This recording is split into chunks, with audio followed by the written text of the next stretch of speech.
بلوچستان में जाफर एक्सप्रेस पर फायरिंग हुई है। ट्रैक पे धमाका किया, फिर फायरिंग की। औरतों और बच्चों को ढाल बनाए जाने, मुश्किल इलाका होने की वजह से पेचीदा ऑपरेशन। इस हमले की जिम्मेदारी बलोच लिबरेशन आर्मी ने कबूल की है। एक और अलमनाक दिन, एक और दहशतगर्द हमला और एक बार फिर हुकूमत की खामोशी। बलूचिस्तान में पेश आने वाला ट्रेन हमला न सिर्फ पाकिस्तान बल्कि पूरी दुनिया के लिए एक खतरे की घंटी है।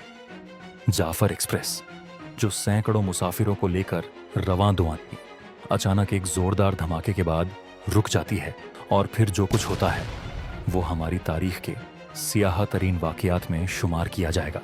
बलूचिस्तान, जो पहले ही बदअमनी और दहशतगर्दी का शिकार है, एक बार फिर खूनीज़जी का निशाना बन चुका है। बोलान के इलाके में बलूच लिबरेशन आर्मी BLA के दहशतगर्दों ने क्वेटा से पेशावर जाने वाली जाफर एक्सप्रेस को हमले का निशाना बनाया। इस ट्रेन में 450 से जायद मुसाफिर सवार थे, जिनमें ज्यादातर सिक्योरिटी फोर्सेस के अहलकार और उनके खानदान शामिल थे। हमला आवरों ने पहले रेल की पटरी पर एक खौफनाक धमाका किया ताकि ट्रेन को रोका जा सके और फिर वो मुसल्लह होकर अंदर घुस आए। जैसे ही वो अंदर दाखिल हुए, उन्होंने मुसाफिरों के शनाख्ती कार्ड चेक करना शुरू कर दिए। खवातीन, बच्चे और बुजुर्ग अफराद को छोड़ दिया गया, मगर सिक्योरिटी फोर्सेस के अहलकारों और उनके खानदानों को यरगमाल बना लिया गया। ये हमला न सिर्फ दहशतगर्दी का एक और वाकया है, बल्कि पाकिस्तान की रियासती नाकामी का भी खुला सबूत है। ये कोई पहला वाकया नहीं है जब बलूचिस्तान में ट्रेन को निशाना बनाया गया हो।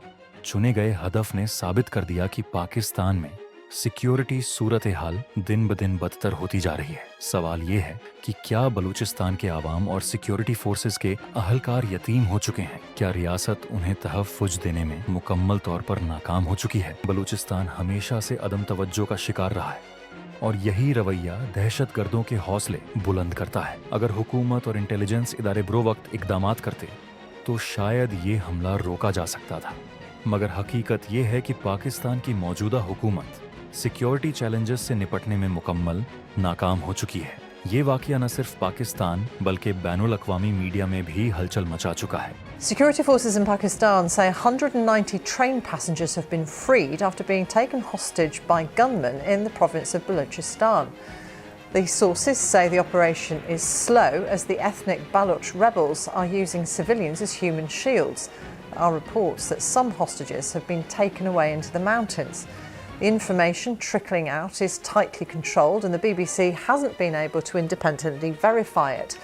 आलमी सतह पर पाकिस्तान पहले ही दहशतगर्दी के शिकार ममालिक की फहरिस्त में दूसरे नंबर पर आ चुका है और ऐसे वाकयात हमारी साख को मजीद खराब कर रहे हैं। गैर मुल्की सरमायाकार पाकिस्तान में सरमायाकारी से पहले 1000 बार सोचेंगे, क्योंकि कोई भी मुल्क एक ऐसे खित्ते में सरमाया नहीं लगाता जहां हुकूमत की रिट कमजोर हो और दहशतगर्द आजादाना कार्रवाइयां कर रहे हों। इसके अलावा कुछ लोग कहते हैं कि बलूचिस्तान के साथ हमेशा से सौतेला सुलूक किया गया है, जिसकी वजह से वहां के हालात खराब होते जा रहे हैं। कुछ का मानना है कि पाकिस्तान को एक बार फिर दहशतगर्दी के खिलाफ सख्त और मुअस्सर ऑपरेशन की जरूरत है। ये वक्त महज मजमत और अफसोस करने का नहीं बल्कि अमली इकदामात उठाने का है। अगर आज भी हमने इस संगीन मसले पर संजीदा हिकमत अमली न अपनाई तो ये दहशतगर्दी मजीद बढ़ सकती है और कल को मुल्क के दीगर हिस्से भी इसी तरह के हमलों का निशाना बन सकते हैं। ये हमला न सिर्फ एक ट्रेन पर हमला था, बल्कि पाकिस्तान की रियासत पर, हमारी सिक्योरिटी फोर्सेस पर और हमारे एतमाद पर एक कारी जर्ब थी। अगर हुकूमत ने आज भी होश के नाखुन न लिए तो कल को हम एक और बड़े सानिये का सामना कर रहे होंगे। क्या आप समझते हैं कि ये वाकया हुकूमत की नाकामी का नतीजा है या ये हमारी सिक्योरिटी पॉलिसी की नाकामी है? अपनी राय कमेंट्स में जरूर दें।